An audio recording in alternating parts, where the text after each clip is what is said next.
Assalamualaikum warahmatullahi wabarakatuh. Waalaikumsalam warahmatullahi wabarakatuh. Alhamdulillah, alhamdulillahillazi muharrama awarrasinin wajallaha syahran mubarakan liqaumil mu'minin.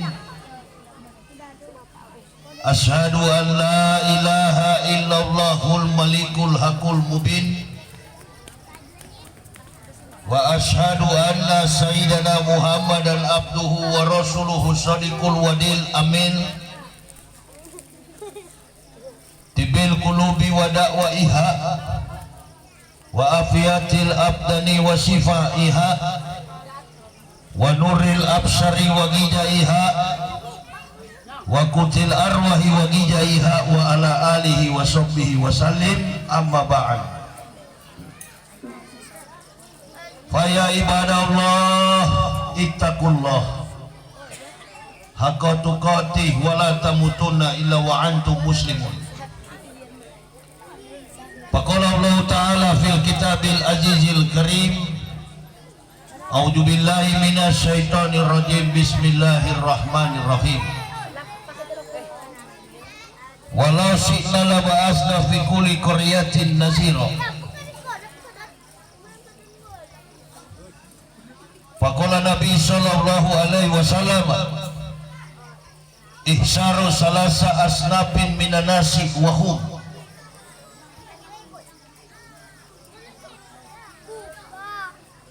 al ulama'ul ghafilun wal mutaf sawifun al jahilun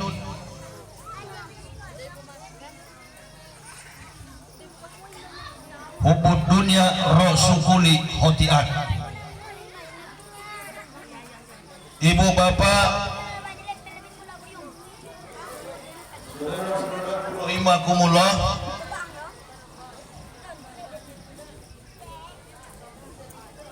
yang kami hormati, kami muliakan, berhadir bersama-sama dengan kita Bapak Kepala Desa Sungai Raja yang telah memberikan sambutan kepada kita,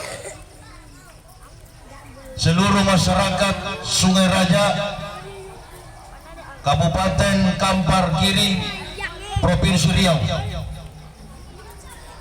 dan yang kami muliakan, kami hormati para alim ulama, tokoh-tokoh masyarakat, ninik mama jadi pandai yang telah memberikan sekelumit nasihat di dalam pelaksanaan tabligh akbar dalam momentum Muharram ini.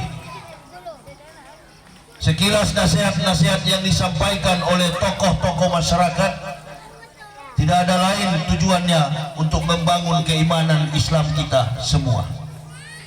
Dan yang kami cintai, kami banggakan, panitia penyelenggara tabligh akbar dalam momentum pelaksanaan Muharram 1444 Hijriah atau pada hari ini bertepatan dengan tanggal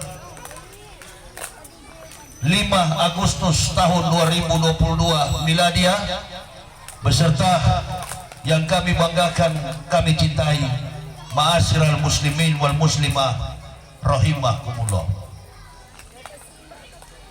Ibu bapak, saudara-saudaraku, sebagaimana yang kita ketahui bersama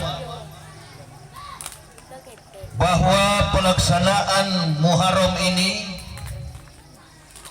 sangat tepat dilaksanakan dalam kondisi bangsa kita yang sedang mengalami berbagai macam keterpurukan. Kita melihat bagaimana Indonesia ini sejak tahun 1441 dan 1442 Hijriah, umat Islam tidak boleh melaksanakan kegiatan dalam bentuk apapun, baik di masjid. Innalillahi.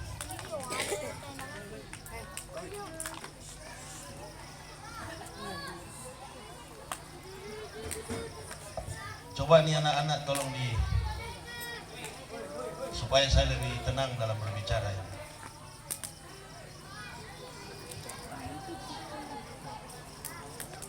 Baik dalam kegiatan di masjid maupun dalam kegiatan hidup kita sehari-hari, dalam kehidupan secara spesifik lembaga pendidikan yang ada di setiap daerah. Apa yang menyebabkan kita umat Islam tidak bisa melaksanakan ukhuwah Islamiyah, persaudaraan dalam bentuk momentum akbar semacam ini? Karena kemarin kita dihadang dengan isu pandemi COVID-19.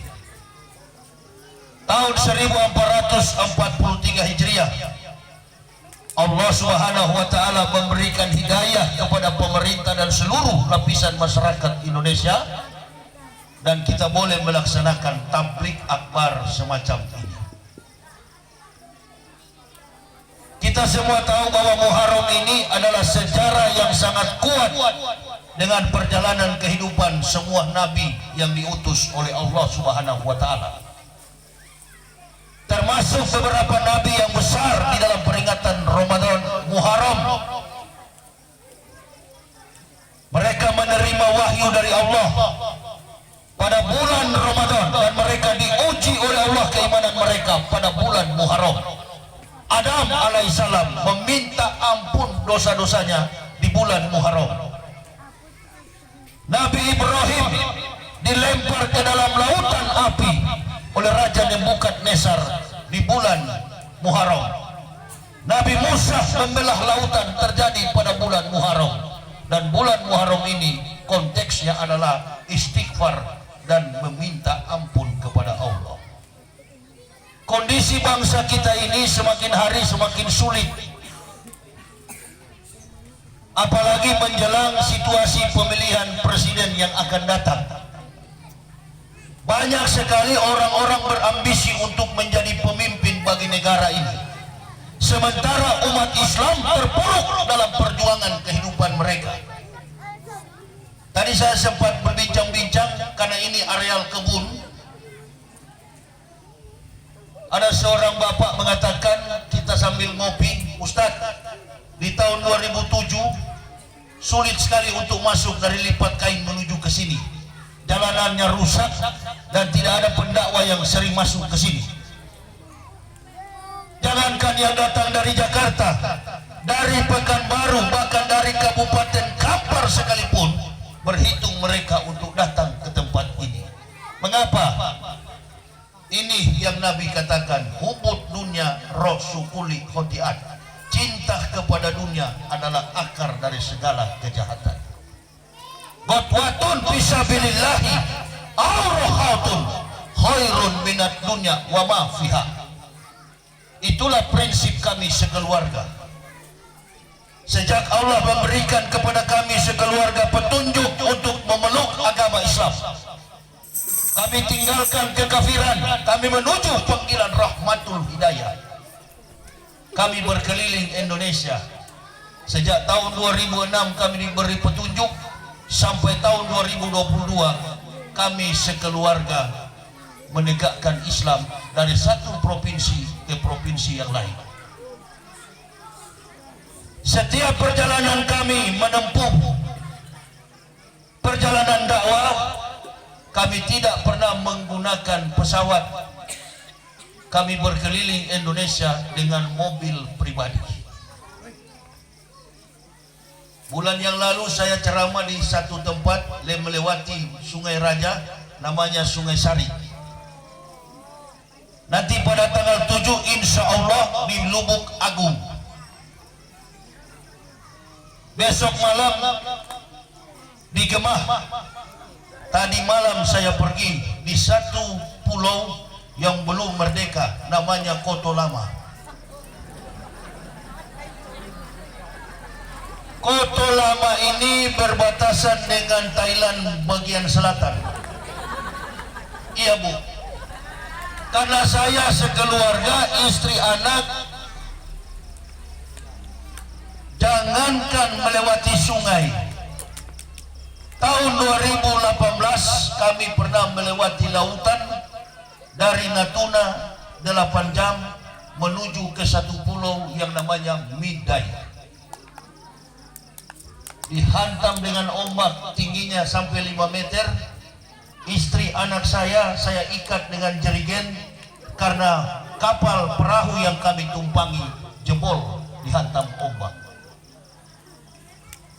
Camat mengatakan, Ustadz, tidak boleh Ustadz pulang ke Batam karena situasi ombak sangat besar.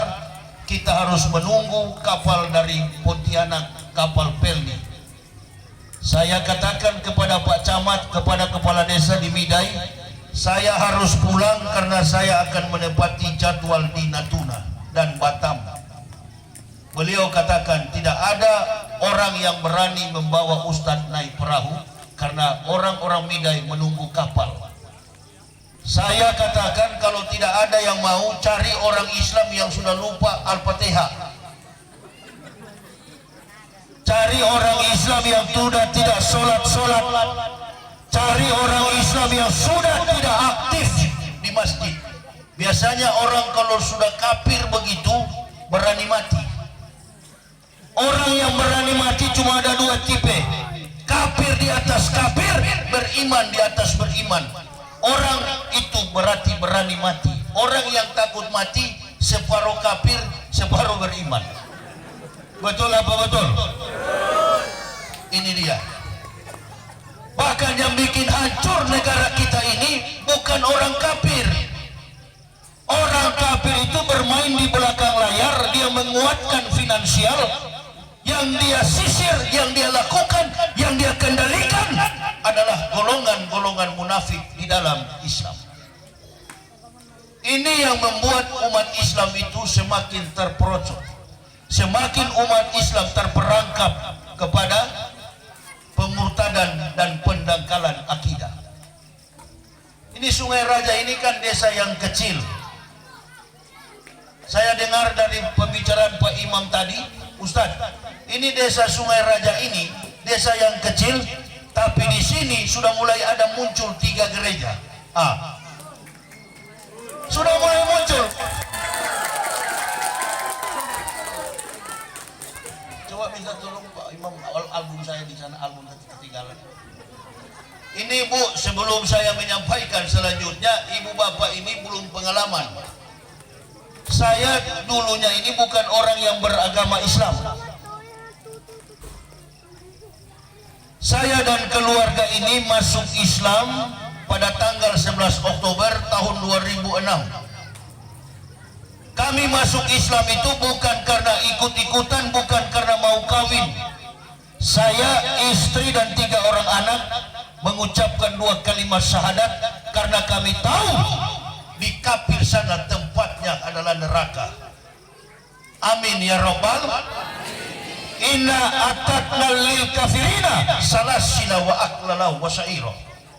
Sesungguhnya kata Allah, kami sediakan bagi orang-orang kafir adalah belenggu, rantai dan neraka yang menyala-nyala.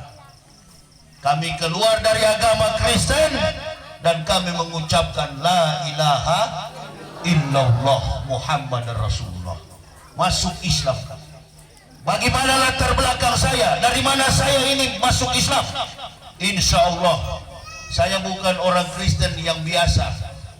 Kalau ibu bapak melihat di sini akan dibangun gereja, ini mayoritas Muslim di Sungai Raja, ya. Saya bukan orang Kristen biasa, Bu, bapak, saudara-saudaraku. Saya ini adalahnya dedengkotnya, datuanya kafir. Saya yang mempendetakan para pendeta. Ini dokumen saya. Ini dokumen saya mempendetakan para pendeta. Ngapain saya sampai jauh-jauh dari Jakarta datang ke sini? Untuk menyatakan bahwa Islam itu benar.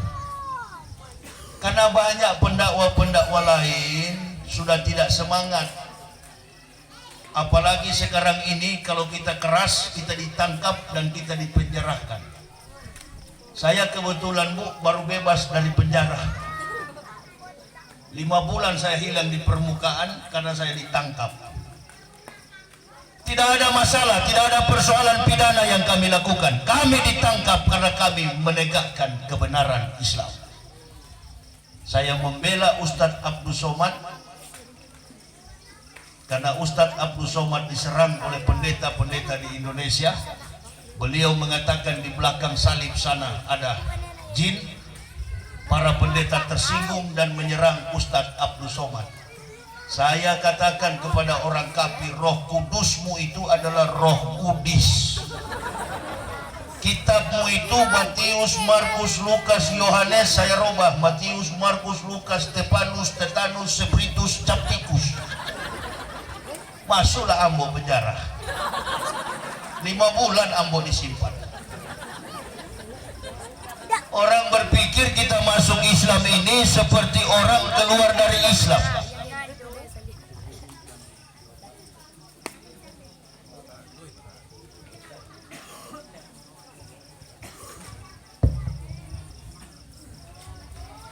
Orang berpikir kita masuk Islam ini seperti orang yang keluar dari Islam.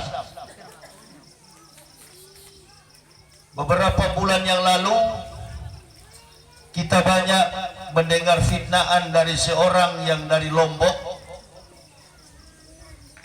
Katanya dia pernah belajar di pesantren, namanya Tai Pudin. Dia murtad dari Islam.